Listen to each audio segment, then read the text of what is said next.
Yeah, first and foremost, we got to celebrate our two seniors yesterday, and Molly Brown and Ellie Stinson, and I talked afterwards in the locker room just about how meaningful it is for me taking over a program to have people that want to change the culture in the right direction. So I just wanted to make sure that everyone's aware that they're amazing human beings, really good volleyball players, and I'm really happy we got the chance to celebrate them last night.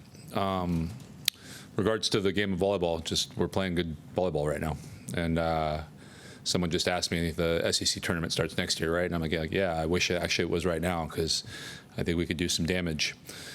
And that's just our ability to pass has been out of this world.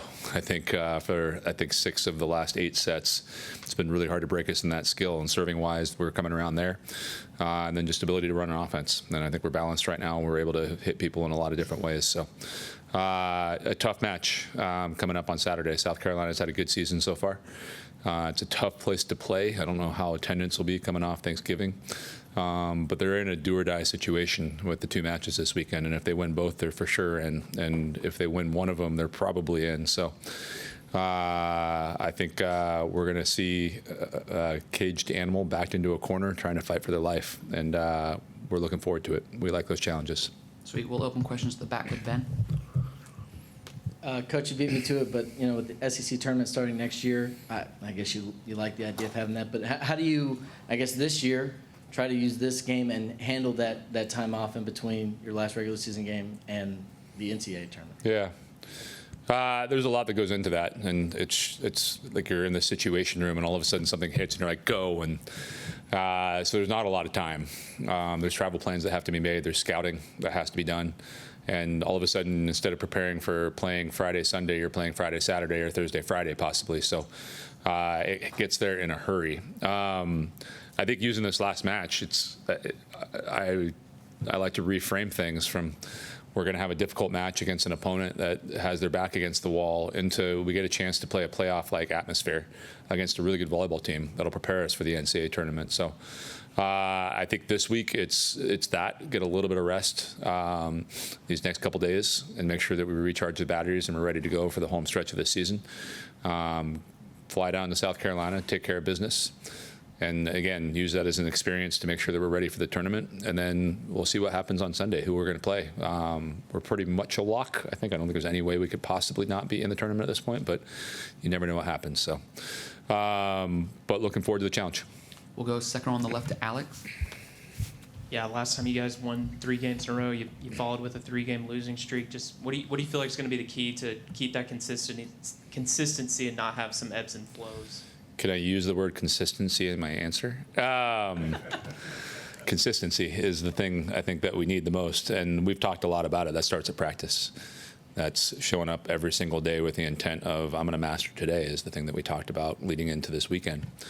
And we're doing better at that, and I think that's a skill that grows with time. But I think it's making sure that every single moment of the 2.5 hours that we're in practice, the 2 hours are in practice, maybe even an hour and a half, that we're dialed in, that we're intent, that we have intent, that we're competing, that we're doing the things that we want to do on Saturday. That's the most important thing.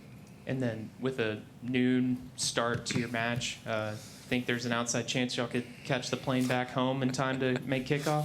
Thought about incentivizing it. If any of the girls are listening, a volleyball set takes 25 minutes. A football quarter is 25 minutes. Just saying. No, I think we will. I think a couple people are coming to the game, so we're having to figure out where to park right now. So I think once we figure that out, we'll maybe drop the girls off here and let them go watch that. I know it's a meaningful thing. So. Sweet. We'll go back behind the lights to Tyler. Yeah, Jamie, you said you think you're in. I mean, how comfortable do you feel like with your resume, and then how comfortable do you feel like how you were playing right now once that? Yeah, that was probably humility. I think we're in. I just don't want to go out there and all of a sudden something happened in the committee. I don't know. I angered them in some way and we don't get in. Our RPI is 25. Usually the top 42 are in that tournament. So I think we're in a good spot to be in. And I think we're in outside shot to possibly host. If the KPI becomes something that's really valuable, we're at 18 there, and if we move into the top 16 with a win against Texas, then I think we have an argument for possibly being in that mix, and I think we're good enough to be in that mix.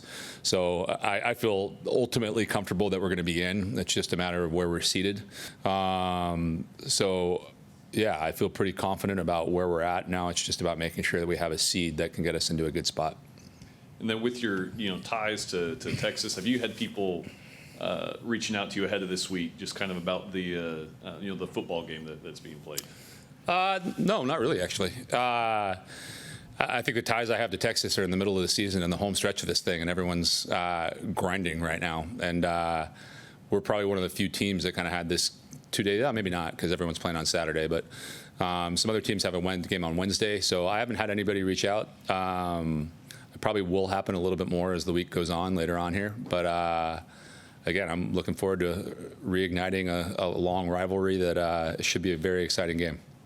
You playing Texas I know Texas and A&M have played before, but in volleyball, but kind of new this year with being in the same conference again. Just what was that like, and then anticipating across all sports, just what this new rivalry is like. Yeah. This is my take on volleyball. I've heard stories of how heated it was, and I thought it was a healthy rivalry in both matches that we played this year. I thought it was a healthy rivalry when we went there last year in the tournament, and I really enjoyed it. And I was out of coaching for 2 or 3 years. And the reason why I came back was to be in the competitive arena. And I remember after, especially the away one, and obviously we won, but I remember looking up at the crowd even in the middle of it, or looking up at the crowd in our match and thinking to myself, this is why I came back, is to be in this type of environment against this type of a team. And it's a storied rivalry that happens only in college sports. And that is the reason why I'm here. And I've talked about a bunch of them, but really at the heat of it, I felt like I was put on this planet to go do this, to mentor young women and to compete. And that was, for me, the epitome of it. So I think that'll be it across. I think there's more passion that probably that will come in the rivalry. But for me, it was I talk to our girls all the time. I got to meet Kobe Bryant at one point, and our players asked him what went through his mind with 1.7 seconds, and it's a longer story, but basically the end of it was, this is awesome. And I think this rivalry is awesome, and it's a cool piece of sport, and I think it can grow into one of the best rivalries, if it's not already, in sports. We'll stay behind the lights with Donna, then wrap it up with Rob. Coach, last season you talked about the grind and just how long and grueling this season is. How have you seen your team handle it from year one to year two? Yeah, I think I'm going to start with me first. I think I handled it. I was actually talking to Tanya, knew her from Texas, so the head coach at LSU, before the match. And I'm going to go personally. I think I did a better job of managing my energy systems for the season. So at this point, I feel great. And I think we did a good job with our team of finding spaces in our schedule where we could take 2 and at one point 3 days off to make sure that the athletes get a chance, not only physically, but mentally, to recharge their batteries. And I really think we're hitting our stride right now. So I think if you look back, and we were talking about, the inconsistencies before, we've been playing, and even in some of the losses, we were playing good volleyball. We just couldn't string it together for multiple sets. And I think if you look at these last 4 matches, we've been able to do that. And I'm really excited about what's coming on Saturday against South Carolina, and then in the future in the NCAA tournament. Cool. We'll wrap it with Rob on the left.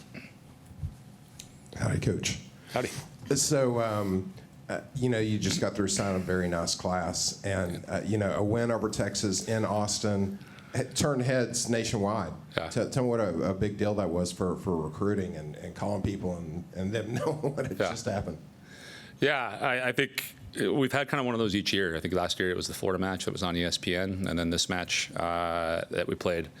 And I think those are the things that cause people to kind of perk their ears and be like, maybe I should listen to what's going on here. But I think that, highly touted recruiting class comes from the people that we have as a part of this program. I think my staff is top notch. They're the best in the country at what they do, but I think the thing they do the most is connect with people around them.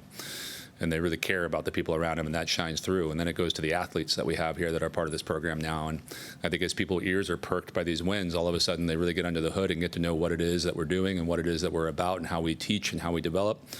And that's the reason why people are coming here. And then I'm going to add this one too, just because I ask our athletes all the time, what should I be selling when it comes to people that we're trying to bring to this school? And they talk about us. They definitely mention that. But the second thing they talk about is the 12th man in the atmosphere in our volleyball matches.